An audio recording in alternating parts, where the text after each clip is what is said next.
DJ Xảo 4LD.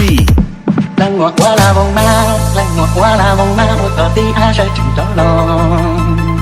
Số men gì mà giòn, sẽ có lũ đuôi muôn tràn.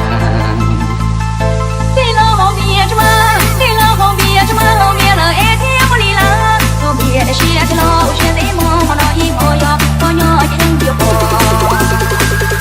Để nó nhớ cả tình thế tâm mà một chế là người không đâu. Có đầu dây dây tí lo chứ, men chỉ đi nhà của tao. Ai kia đi mòn nhận đi mò.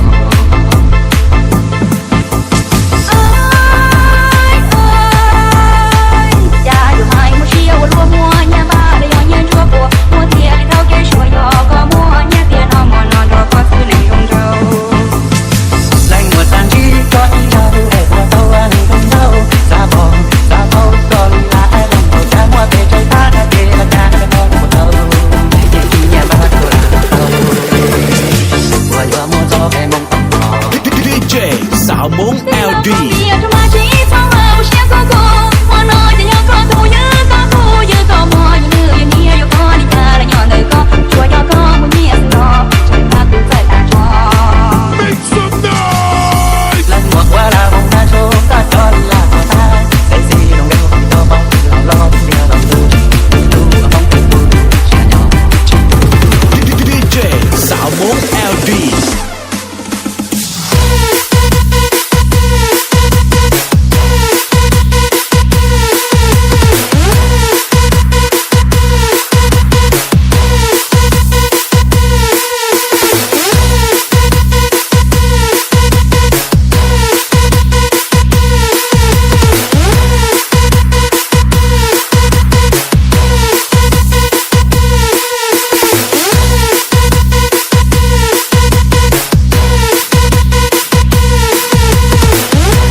Nông nhau còn đến đây